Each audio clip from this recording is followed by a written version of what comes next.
খাবার খাওয়ার সময় বাচ্চাকে 3টি আদব শিক্ষা দিন। বাচ্চার কপাল আল্লাহ রাব্বুল আলামিন খুলে দিবেন এবং ভাগ্য পরিবর্তন করে দিবেন। এই 3টি আদবের কারণে আপনার বাচ্চার জীবনে রিজিকের ইনশাআল্লাহ প্রাচুর্যের অভাব হবে না। আল্লাহ রাব্বুল আলামিন নিজে বিশ্বনবীর মাধ্যমে এই আমলগুলোর কথা জানিয়ে দিয়েছেন। তার মধ্যে 1 নম্বর যে আমলটা রয়েছে সে আমলটা হচ্ছে খাবার খাওয়ার সময় যদি বাচ্চা খাবার ফেলে দেয় এদিকে সেদিকে, প্লেটের বাইরে যদি খাবার পড়ে, আপনি তাকে শিক্ষা দিবেন, বাবা এই খাবারটা তুমি তুলে খাও, কেননা এটা আল্লাহর দেওয়া একটা রিজিক, এটার মূল্যায়ন করে।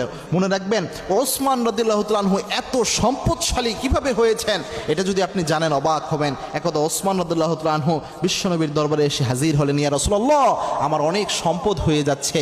বর্তমান হিসাব করলে 1000 কোটি টাকার সম্পদের মালিক ছিলেন ওসমান রাদিয়াল্লাহু তাআলা আনহু। তিনি বললেন, ইয়া রাসূলুল্লাহ আমার অনেক সম্পদ হয়ে যাচ্ছে, কিয়ামতে এই সম্পদের হিসাব আমি কিভাবে দিব, আমি পেরেশান হয়ে যাচ্ছি, আপনি একটু আল্লাহর কাছে দোয়া করেন যেন আমার সম্পদ একটু কমে যায়। আল্লাহর হাবিব ওসমানকে বললেন, ওসমান তুমি যখন খাবার খাওয়া উটের পিঠে উঠে খাবার খাওয়া। ওসমান রাদিয়াল্লাহু তাআলা আনহু উটের পিঠে উঠে খাবার খাওয়া শুরু করলেন। অনেক দিনে আমল করার পর বিশ্বনবীর দরবারে এসে হাজির, বসে বললেন, ইয়া রাসূলুল্লাহ কি এমন আমল দিলেন, এই আমল করার কারণে আমার সম্পদ কমবে তো দূরের কথা, আল্লাহ আমার সম্পদ আরো বাড়িয়ে দিচ্ছেন। আল্লাহর হাবিব সাল্লাল্লাহু আলাইহি ওয়াসাল্লাম বললেন, ওসমান তুমি যখন উটের পিঠে বসে খাবার খাও, কোনো খাবার যদি নিচে পড়ে যায় তখন তুমি কি করো? ওসমান রাদিয়াল্লাহু তাআলা আনহু বললেন, ইয়া রাসূলুল্লাহ কোনো খাবার যদি আমার নিচে পড়ে যায় আমি উটের পিঠ থেকে নেমে ওই খাবারটা পরিষ্কার করে আবার ওই খাবারটাকে আমি খাই, কেননা এই খাবার হচ্ছে আল্লাহর নিয়ামত, এটা আমি নষ্ট করতে চাই না।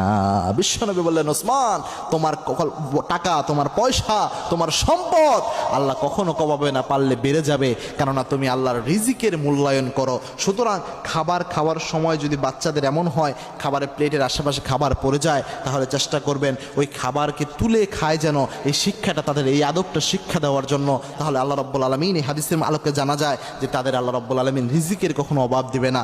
2 নাম্বার হচ্ছে খাবার শুরুতে বলবেন যে বিসমিল্লাহ অবশ্যই যেন পড়ে আল্লাহর নাম, এবং কি খাবার আসলে সামনে আসলে যে দোয়া রয়েছে এই দোয়াটাও যেন পড়ে, আল্লাহুম্মা বারিক লানা ফিমা রাযাকতানা ওয়া কিনা আযাবান নার। বিসমিল্লাহ পড়তে ভুলে গেলে বিসমিল্লাহি আউয়ালিহি ফি আউয়ালিহি ওয়া আখিরিহি অথবা বিসমিল্লাহি ফি আউয়ালিহি ওয়া আখিরিহি এরকম দোয়া বিশ্বনবী সাল্লাল্লাহু আলাইহি ওয়াসাল্লাম জানিয়ে দিয়েছেন। সুতরাং খাবার খাওয়ার শুরুতে এই জিনিসটা আপনার সন্তানকে অবশ্যই মনে করিয়ে দিবেন, বিসমিল্লাহ যেন ভুলে না যায়। 3 নাম্বার হচ্ছে খাবার খাওয়ার শেষে অবশ্যই একটি দোয়া রয়েছে, যে দোয়াটি বুখারীতে হাদিসে এসেছে। আমরা যে খাবার খাওয়ার শেষে দোয়াটা জানি এটা তার বাহিরে একটি দোয়া, এই দোয়াটা বিশ্বনবী সব সময় পড়তেন। খাবার খাওয়ার শেষে যদি শুধু আলহামদুলিল্লাহ বলে বাচ্চা, এতেও যথেষ্ট, কেননা প্রশংসা করলে বিশ্বনবী জানিয়েছেন যে বান্দা যখন প্রশংসা বেশি বেশি করে আল্লাহ তখন তার নিয়ামত বাড়িয়ে দেয়। আল্লাহ নিজেও বলেছেন যে লাইন শাকারতুম লাযীদান্নাকুম, তোমরা আমি আল্লাহ রাব্বুল আলামিনের শুকরিয়া আদায় করো, তোমাদের নিয়ামত আমি আল্লাহ রাব্বুল আলামিন আরো বাড়িয়ে দিব। নবী সাল্লাল্লাহু আলাইহি ওয়াসাল্লাম খাবার খাওয়ার শেষে এই দোয়াটা পড়তেন, আলহামদুলিল্লাহি হামদান কাসীরান তাইয়িবান মুবারাকান ফি গায়রু মাকফাইন ওয়ালা মুআদ্দিল ওয়ালা মুস্তাগনা আনহু রাব্বানা। এই দোয়াটা বিশ্বনবী পড়ে খাবার শেষ করতেন।